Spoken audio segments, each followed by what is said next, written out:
I had just dropped my dad and stepmother off at the airport for their dream month-long vacation. On my way home, our housekeeper called me, her voice shaking uncontrollably.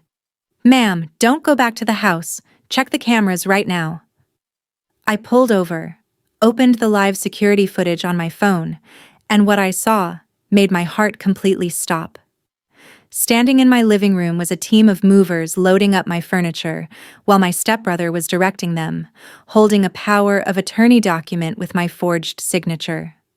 But what he didn't realize was that I had spent 12 years as an army officer with 3 deployments, and instead of speeding home to confront him, I quietly drove straight to the bank, activated a hidden contingency plan my late mother had set up years ago, and turned his elaborate heist into his ultimate downfall.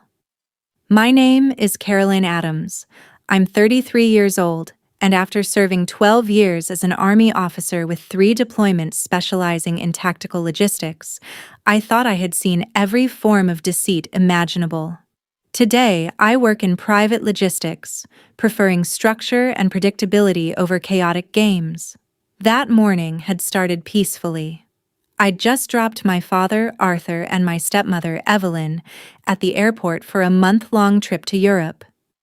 As I drove back down the highway, my phone chimed. It was Maria, our housekeeper. "Caroline, don't come home," she whispered, her voice trembling. "Check the cameras right now." I pulled over immediately. Opening the live feed on my phone, my blood turned to ice. 2 commercial moving trucks were parked in our driveway. Inside, my 35-year-old stepbrother, Brandon, was directing workers as they loaded my family's heirlooms. In his hand was a forged power of attorney. He thought the house was empty. He was about to find out how wrong he was. Brandon was Evelyn's son from a previous marriage, and at 35, he was the definition of an entitled disaster. He moved through life as if the world owed him a fortune, leaving a trail of failed tech startups, defaulted loans, and angry investors wherever he went. Every time his reckless financial gambles collapsed, Evelyn was right there to cushion his fall, quietly siphoning money from my father's accounts to cover Brandon's mounting debts.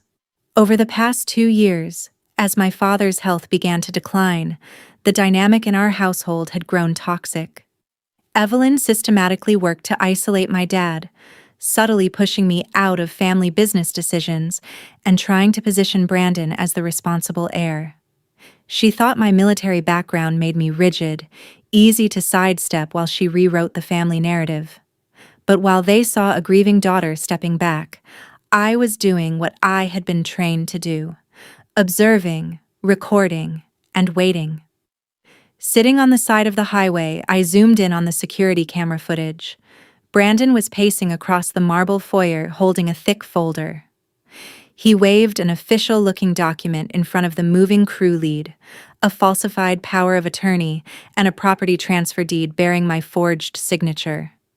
His plan was painfully obvious: clear out $200,000 worth of vintage art, antique silver, and custom vehicles, transfer the deed into a shell corporation while my dad was mid-flight over the Atlantic, and present it as a done deal before anyone could react. Brandon truly believed he had executed a brilliant, untouchable heist. He had no idea he was walking straight into an intelligence trap. My first instinct as an experienced Army officer with 3 deployments behind me was to hit the accelerator, drive straight back to the estate, and confront Brandon face to face. But 12 years of tactical training kicked in, drowning out the anger with cold, methodical logic. A direct confrontation on the front lawn was exactly what a desperate amateur like Brandon wanted. It would create a chaotic scene, allow him to play the victim, and give him an excuse to destroy or hide the forged documents before the authorities arrived. In operations, you never engage the enemy on terrain they've prepared. You change the battlefield. Sitting in my car, I tapped into my phone and initiated a full silent backup of the estate's security network. Every high-definition video angle, every crystal-clear audio log, and every smart home access timestamp was immediately uploaded to a secure, off-site cloud server. Brandon thought he was just bypassing a simple home security system, unaware that I had upgraded the entire property with encrypted military-grade surveillance months ago. Every word coming out of his mouth was being recorded in real time. Then, I reached into my glove compartment and pulled out a small leather binder.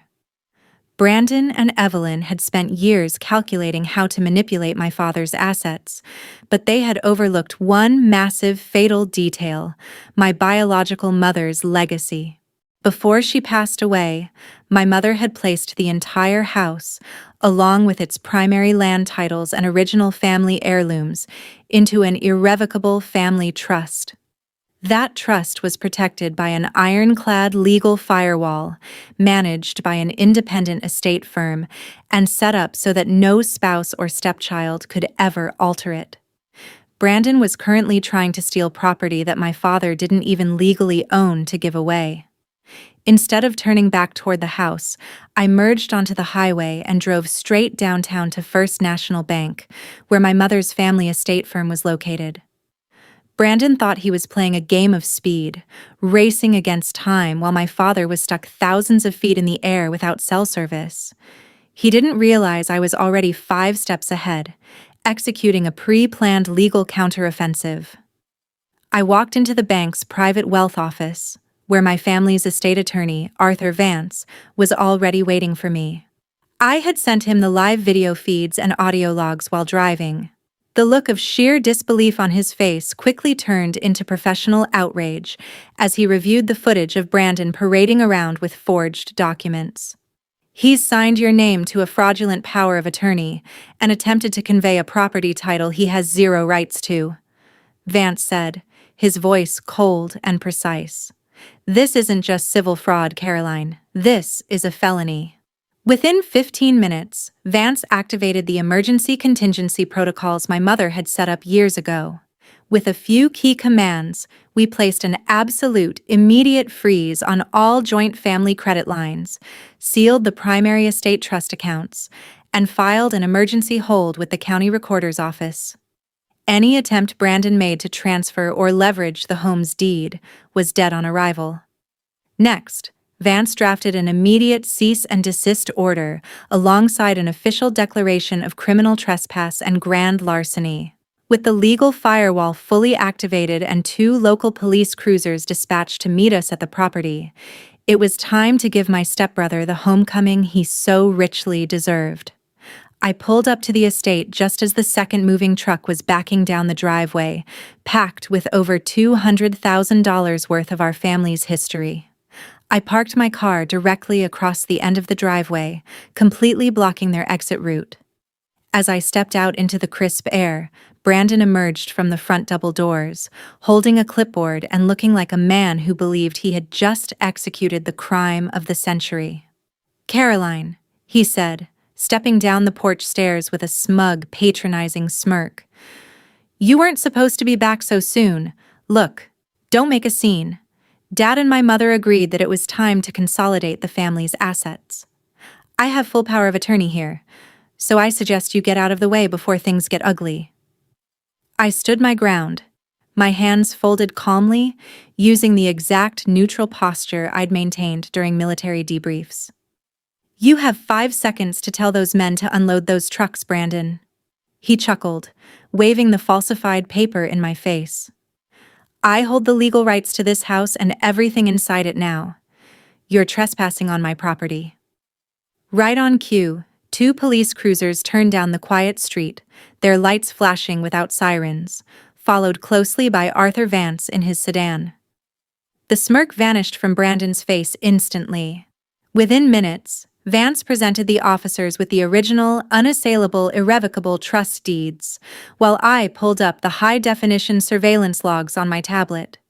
The officers watched in real time as the footage showed Brandon explicitly admitting to using a forged signature to clear out the home. Brandon's confident posture completely collapsed into stammers as the officers informed him that the property had never belonged solely to my father to give away, and that his fake documents carried zero legal weight. The officers didn't hesitate. Before Brandon could process what was happening, they turned him around, snapped the handcuffs onto his wrists, and read him his rights on my front lawn. He began screaming for his mother, claiming this was all a massive misunderstanding and that he was being set up. The moving crew, realizing they had been hired to assist in a massive felony, immediately agreed to cooperate, unblocking the driveway and unloading every single piece of furniture back into the house under police supervision. As Brandon was placed into the back of the patrol car, charged with grand larceny, forgery, and breaking and entering, I pulled out my phone and dialed my father's international number. He and Evelyn had just landed in London for their layover. "Dad," I said, keeping my voice steady. "I need you to put the phone on speaker." When Evelyn joined the line, I explained everything with surgical precision: the movers, the forged power of attorney, and Brandon being escorted to jail in handcuffs.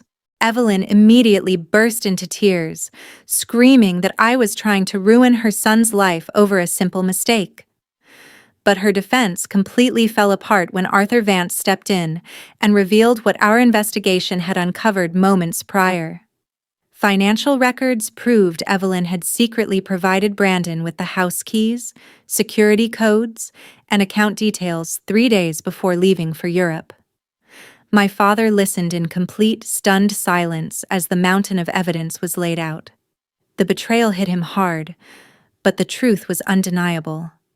Right there at the airport terminal, he told Evelyn that their marriage was over, instructed his attorneys to initiate immediate divorce proceedings, and cut off all financial support for both her and Brandon permanently.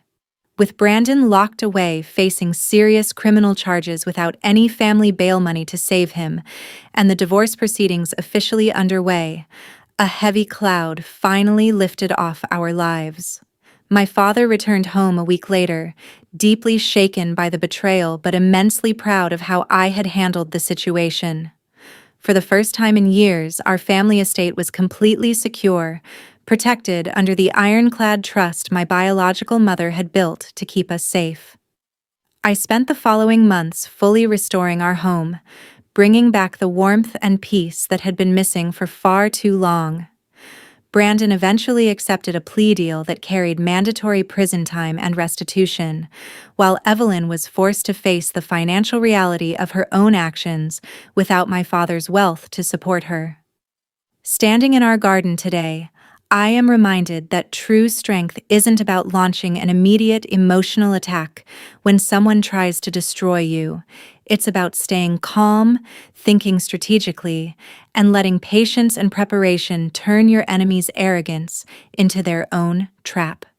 Now, I'm curious about you. What would you have done if you were in my shoes? Would you have confronted him on the spot, or taken the tactical route? Comment below with your thoughts, and let me know which city you're watching from so I can see how far my story has reached. Thank you for watching.